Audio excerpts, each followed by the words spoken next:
अस्सलाम वालेकुम। Database management system में मैं आपको खुश आमदीद कहता हूँ।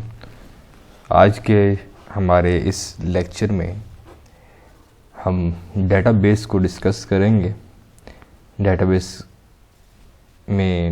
क्या होता है, उसमें टेबल्स क्या होते हैं, उसमें रोज़ क्या होती हैं, उसमें कॉलम्स क्या होते हैं और कुछ एग्जांपल्स ऑफ डेटाबेसेस आज के हमारे इस कंटेंट में शामिल हैं।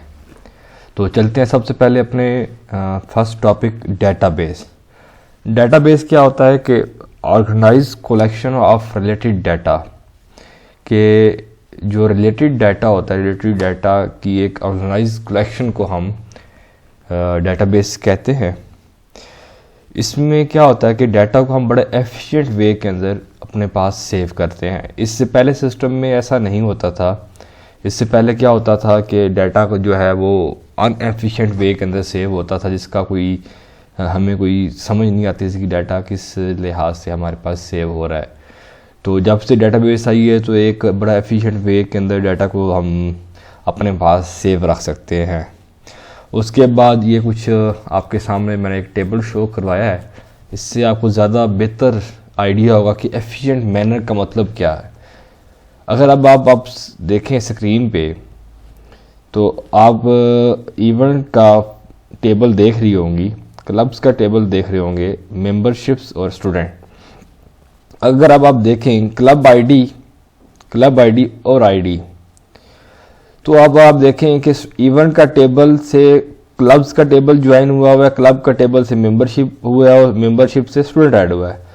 तो अगर आप देखें तो इवेंट मेंबरशिप जो है टेबल, वो इवेंट के टेबल से कोई भी डाटा चेक किया जा सकता है कि वो उसके अंदर एक एफिशिएंट लिंक कायम कर दिया गया है, जिससे आप डाटा को अपने पास चेक कर सकते हैं, देख सकते हैं। उसके बाद हमारे पास आ जाता है टेबल, रोज और कॉलम कि एक डेटाबेस के अंदर टेबल क्या चीज़ होती है, रो क्या होती हैं और कॉलम क्या होते हैं। सबसे मेन जो है इनका मकसद वो है डाटा को हम अपने पास सेव करते हैं। इस वजह से टेबल जो है वो रोज़ और कॉलम पे मुश्तमिल होता है। अभी आप एक डायग्राम में भी देखेंगे तो रोज़ क्या होती हैं, हॉरिजॉन्टल पार्ट ऑफ टेबल, और कॉलम जो है वो आपके पास वर्टिकल पार्ट ऑफ टेबल होता है। तो ये आपके पास एक एग्जांपल ओपन करवाई है मैंने। तो ये हॉरिजॉन्टल वे में आप अगर डाटा को देखें तो ये एक रो है हमारे पास, और इस रो में जो डाटा होगा वो उसी फील्ड से रिलेटेड होगा। मिसाल के तौर पे ये BSc है तो ये उस्मान से लिंक आ रही है, 1 2 3 है तो ये उस्मान से लिंक आ रही है। इसलिए इसको कहते हैं कलेक्शन ऑफ रिलेटेड फील्ड, कि इसमें जो डाटा होता है वो रिलेटेड फील्ड से मुताबिकत रखता है। उसके बाद आते हैं कॉलम पे। कॉलम क्या होते हैं, ये एक टेबल आपके सामने मैंने पॉपअप करवाया है। इसमें अगर आप देखें तो ये एक vertical form of part of table है, जिसमें आप देखें डिफरेंट डाटा पड़ा है। अब इसमें उस्मान का अली से लिंक नहीं है, उमर का अली से लिंक नहीं है, तो ये कॉलम होता है। तो आप इसको कह सकते हैं कि हॉरिजॉन्टल पार्ट इज कॉल्ड रोज और vertical part is called columns.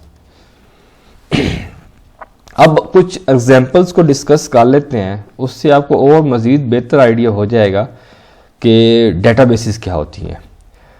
Phone directory की डेटाबेस अगर आपके सामने मैं शो करवाऊँ तो आप देखें ये एक फ़ोन डायरेक्टरी है हमारे पास, जिसमें आप देखें तो ये रोज़ हैं और ये कॉलम्स हैं। इसको तो आपको आइडिया हो गया। तो इस रोज़ में आपके पास क्या है, ये जो डाटा आपके पास शो हो रहा है इसमें एस, बर्कलेज और एड्रेस और ये सारे एस की डिटेल्स हैं। तो इस तरह आपके पास एक एफिशिएंट वे में अगर आप देखें तो इस पिक्चर को देख के आप ये कह सकते हैं कि ये डाटा आपको समझ आ रहा है। उसके बाद हमारे पास आ जाता है लाइब्रेरी। अगर लाइब्रेरी की डेटाबेस में आपके सामने शो करवाऊं तो ये लाइब्रेरी है, जिसके अंदर आप देखें तो राइट साइड पे एक डाटा ग्रिड भी बनी हुई है जिसके अंदर हमारे पास रिकॉर्ड सेव है।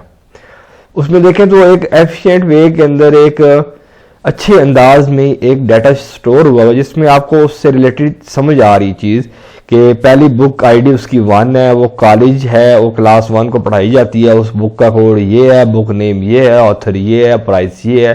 अगर आप देखें प्राइस 500 है तो वो गाबा जो है दूसरी नंबर की बुक उससे वो आपस में ज्वाइन नहीं कर रही। तो ये हमारे पास लाइब्रेरी की डेटाबेसेस कुछ इस टाइप्स की होती हैं। इंशाल्लाह आप ऐसी डेटाबेसेस क्रिएट भी करेंगे। आगे आगे हमारे पास अकाउंट की डेटाबेस जैसे कि बैंकिंग सिस्टम में होता है, उसमें एक बड़ी अच्छी अंदाज में डेटाबेस को मेंटेन किया जाता है। कभी ऐसा नहीं होता कि एक कस्टमर का डाटा दूसरे कस्टमर से आपस से मर्ज हो गया है या रिलेट कर गया, एक बंदे के अकाउंट से पैसे निकलने से दूसरे के अकाउंट से निकल, क्यों कि उसकी बैक एंड पे जो डेटाबेस होती है वो बहुत स्ट्रांग होती है। उसके बाद आखिर में हमारे पास आ जाती है कॉलेज की डेटाबेस। तो कॉलेज की या स्कूल की डेटाबेस इसी तरह हमारे पास मेंटेन हो रही है, क्लास वाइज डाटा हमारे पास सेव हो रहा है।